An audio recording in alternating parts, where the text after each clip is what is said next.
What is the most standard base design? And with starter bases aside, I would say that it's the 3x3. There's thousands of footprints, however, I always see at least one 3x3 every wipe. And the reason's quite obvious. The 3x3 is a really easy footprint to build off of, it's spacious and it allows for a lot of loot with decent defense. And in today's video, I'm going to be showing you how you can modify it to suit your needs. We'll start off the video by how I build my inner core 3x3 and how a lot of others do it too. Normally you leave one spot for a single door and this will turn into an armored door later. You also add a wall frame right next to it so that you can put a double door to create an airlock. Also adding a window frame here paired with a wall at half level height will allow it so that you can defend against early online raids or early people trying to go deep on you. If we furnish up the rest of the base, this is what it normally looks like. 4 clearly marked loot rooms with a tier 3 next to the TC, having a repair bench under the ladder hatch and a dedicated med box right at the front of base is always something standard. Notice here how I have an armored glass window and the floor here is upgraded to sheet metal. This is because if someone was to raid by blowing 4 rockets into that armored glass window, they could easily backwards pick that half floor. Eventually everything should be armored or sheet metal anyway, but that's something you want to upgrade as early as possible. A few things to note is that I keep my furnaces on the second floor and you can of course fit more barbecues and small boxes in between the large boxes. However, because I play in small groups, I don't actually need that much space and I spread my loot out between the floors instead. But feel free to modify it to your liking. Now moving on to how people actually upgrade their 3x3. The most common and standard is probably the 5x5. The reason for it is because it's extremely simple and easy to build, and it does allow for a good online defense as it has peak downs on both the outer layer and the inner core. Build it, you simply wrap your 3x3 in square foundations and then build up the walls. From here you want to add squares to each of the outer corners. Then you want to place 3 triangles leading off of the middle of each of the sides of the 3x3. Watch how I do it with the middle first, and then you place the triangles coming from the outer edge. You can't place it the other way around, otherwise you'll get blocked on this triangle here. Once you're done, you're left with some nice inner core peek downs. These are really helpful because once raiders breach the inner part of your base, you can still shoot them with an advantage from above. It's really difficult for the raiders at this point because they have to cover multiple angles as you can peek them from all over the top of your base. Alternatively, you can design the corner pieces a little bit different. Here's a modified version which gives you a better line of sight to shoot the raiders, and you can even use this spot to head glitch. To create it, place a wall frame and then a window, and then on the other side do a full wall and then a half wall in order to place the floor. Once you've placed this floor, you can demolish it and place another wall frame and window combo. You can secure this area by placing garage doors and a floor, and inside you can either leave an auto turret or beds and a locker. Repeat this process on all 4 sides and then add walls and roofs to the top of your 5x5. To do the shooting floor and outer peek downs, you want to create these pincer-like areas on each of the corner of your 5x5.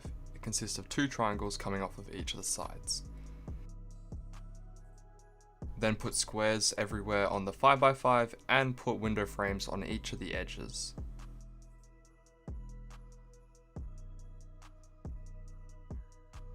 Then you want to close off your inner 3x3 and also close off your inner 5x5.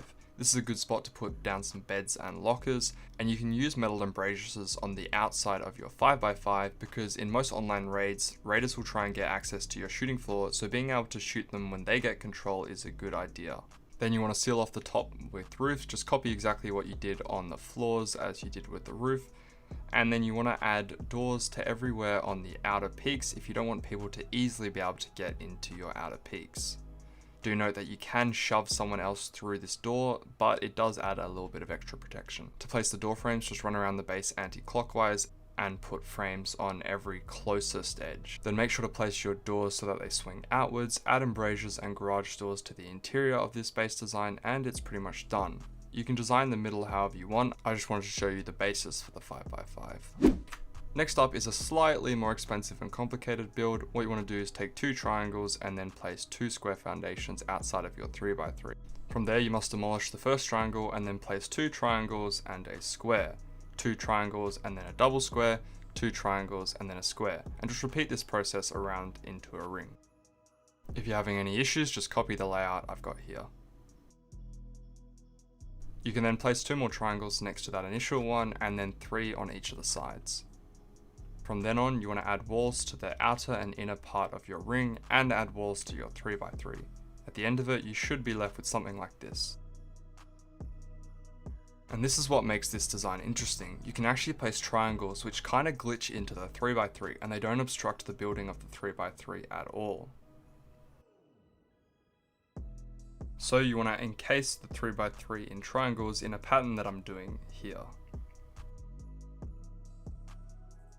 Then if you want to have a double set of pig downs in the outer ring, you want to pretty much cover the whole thing except for every double square. Instead of placing 2 squares, you're going to place 3 triangles. You can do this off of the inner wall or the outer wall, it doesn't really matter, it just depends on personal preference. Another thing to note is that if you use siren lights, you can make it so that you can't actually fall down. This is extremely helpful for when you're defending online raids because it's very common that you'll accidentally fall through the gap.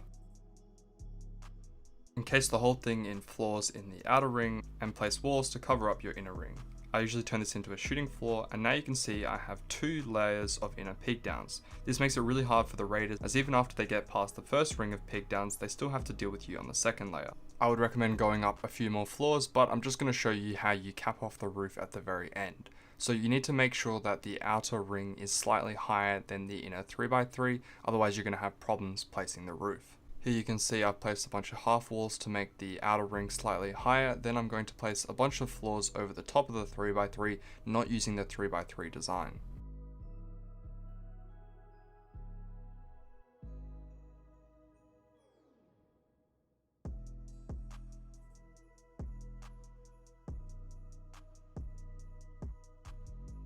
Like I said, I recommend you make this base a little bit taller, and you can modify the roof so you can actually get fully roof access. However, if you do top off the edges, this is what the final product should look like. The weird roof stacking will make it so you won't be able to place half walls on all the parts of the inner 3x3, so use low walls where you need to. Moving on to my favorite version of the modified 3x3 is the floor stacked 3x3. In a previous video, I showed you how to floor stack, but just as a quick reminder, you place 2 foundations, a ramp, and then you want to place a box exactly how I do it. I line my box up directly in line with this beam here. Placement's pretty sensitive, so go on a practice build server and try it out a few times.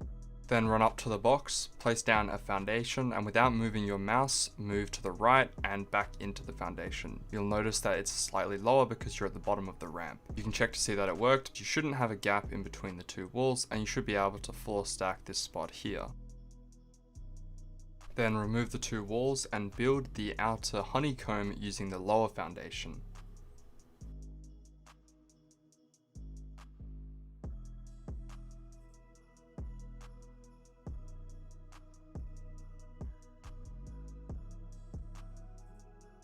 Then you have to get rid of all the triangle foundations which would be touching the 3x3. An easier way to do this is just get rid of those 2 there, then place your inner square one and put down a tool cupboard. This will allow you to demolish the rest of them. Now's a good time to upgrade one of the lower foundations as well as the higher foundations, just in case someone shoots it out. Then remove this higher foundation because you only want the 3x3 to be the higher foundations. Then you have to replace the honeycomb, and to get this final triangle one here, just place 2 squares and then a triangle like so. Then you should be free to place your 3x3, but before you go ahead and upgrade everything, it's important to check that you can place all of the honeycomb walls. To do this, just run around the base in a manner like I'm doing here. Notice how every single one of these honeycomb ends up blue. If any of them are red, it means that you've done the floor stacking slightly wrong. So it's important that you do this on a build server to make sure that you're doing your floor stacking correctly. Important to note that I've used low foundations on purpose. Floor stacked bases have a weakness of missing foundations, so you don't want raiders going through the foundations. As long as you make it so that it's low enough, this shouldn't really be an issue. Then you want to upgrade your 3x3 and upgrade the honeycomb.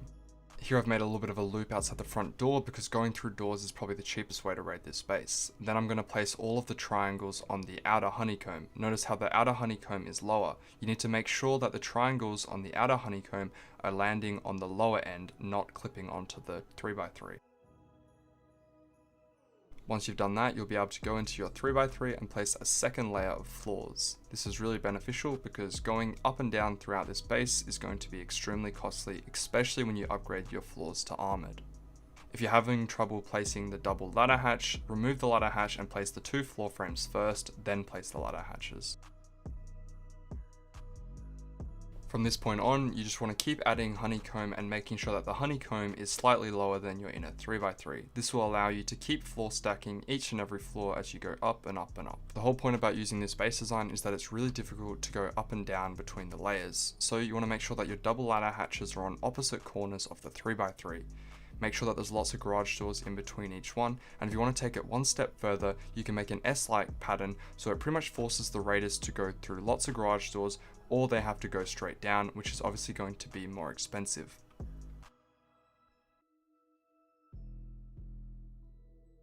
There's not too much more I can say about this base design. Design it however you want, I just wanted to show you the core. Make sure that you've got lots of honeycomb and that it's upgraded to sheet metal on the outside, because you want to encourage raiders to blow through the top.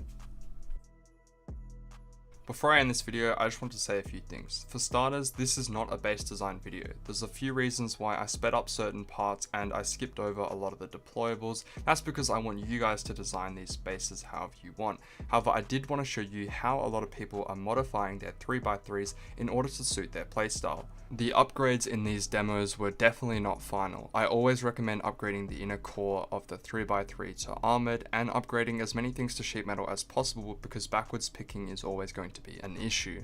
If you do however want to see what one of these base designs look like completed by me, then let me know down in the comments below. However, I thought I'd be giving you guys more value by showing you different designs and letting you guys do the rest. There's already plenty of videos out there on efficient loot rooms and how to manage your space efficiently, but this is something a little bit different, so I hope you guys did enjoy that. Thank you very much for watching, and as always, I will see you in the next one.